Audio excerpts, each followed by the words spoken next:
today's recipe ay magluluto tayo ng bopis. Ayan yung bopis, na-prepare ko na yan. Nilaga ko yan bago ko pinod processor. Meron tayong labanos, carrots, kalamansi, sibuyas, bawang, sili at kangkong. Yan po ang ating mga ingredients. Yan po, umpisahan na nating mag-gisa. Unahin natin ang sibuyas.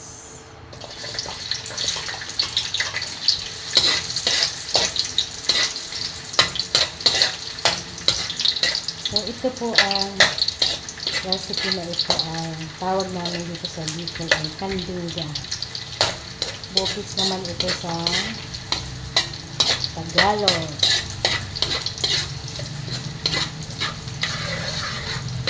Sunod natin ang bawang.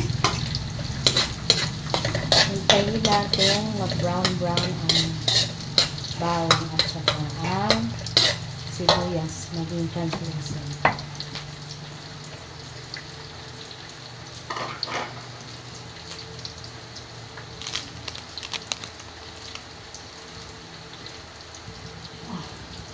So, ito palang ating bopis, marinate ko sa paminta. Lagyan natin ng paminta at kalamansi, i-marinate natin siya sa kalamansi. Tanggalin yung buto.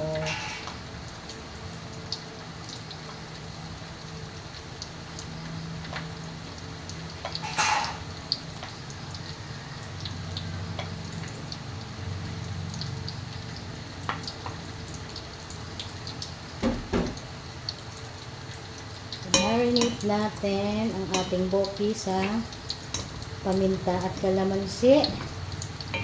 Lagyan natin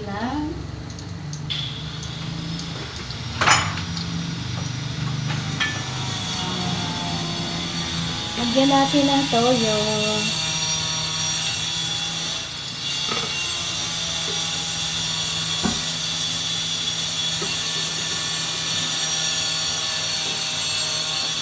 Haluin natin.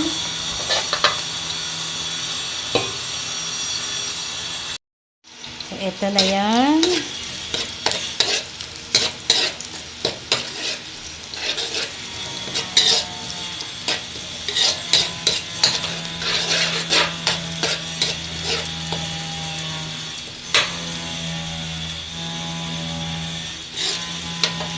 Palakasan natin ang apoy. Pasensya na at maingay ang ating video ngayon. May nagtatrabaho po dyan sa atin.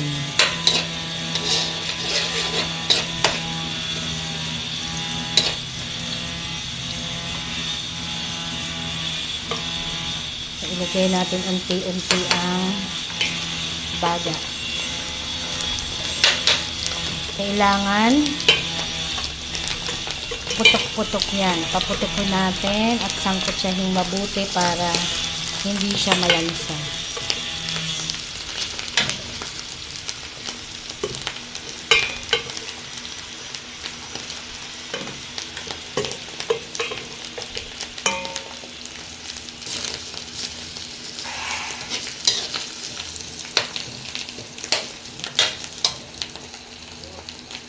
So, ganyan. Sangkot siyang mabuti. Yung putok-putok ang baga natin sa pagsangkot siya. So, ayan na. Nagpuputok-putok na ang ating baga. So, dapat po ganyan. Yung halos lumabas na yung mantika niya.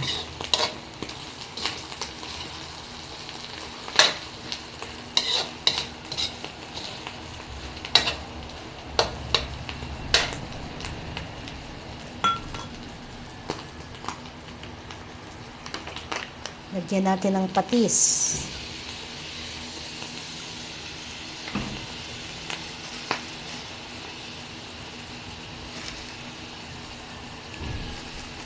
Lagyan natin ng laurel. Mga 3 3 pieces ng laurel. Haluin ang hindi matutong.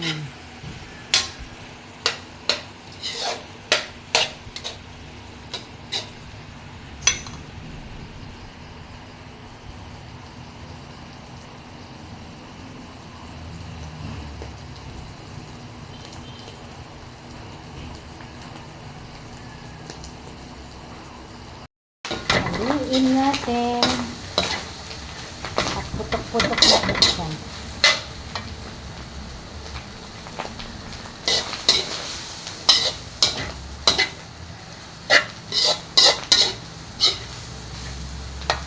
Ilagay natin ang labanos.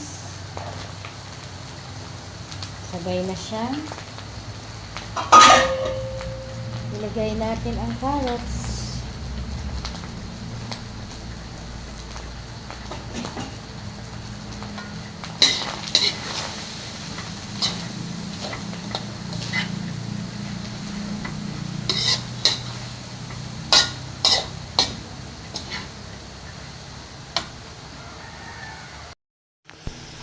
So, ayan na.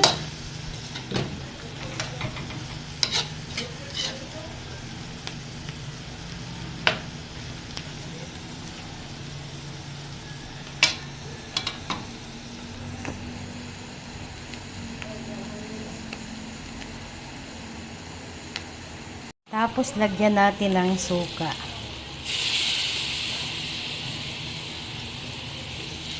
Maraming suka para masarap.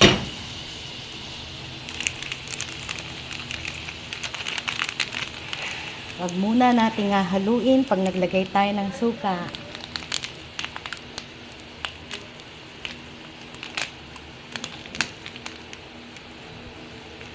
Lagyan natin ng seasoning para sumarap.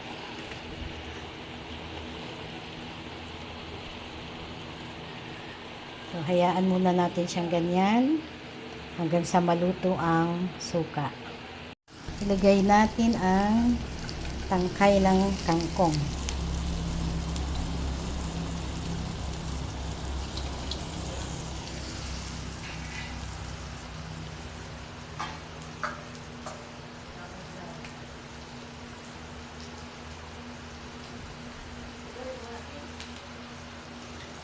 Lagyan natin ng sili.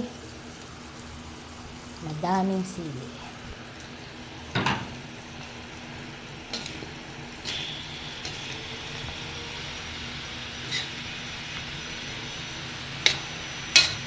Depende po sa inyo kung gaano kaanghang ang gusto niyo sa bopis. Ako, prefer ko ang maanghang.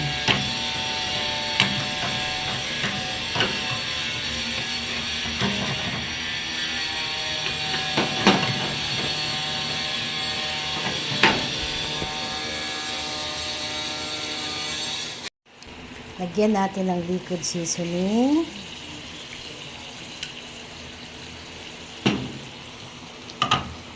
At ilagay na natin ang bell pepper.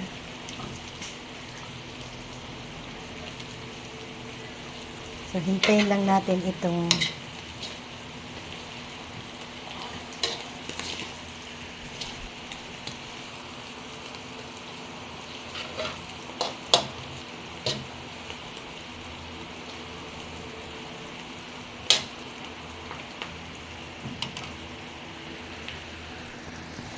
ayan na.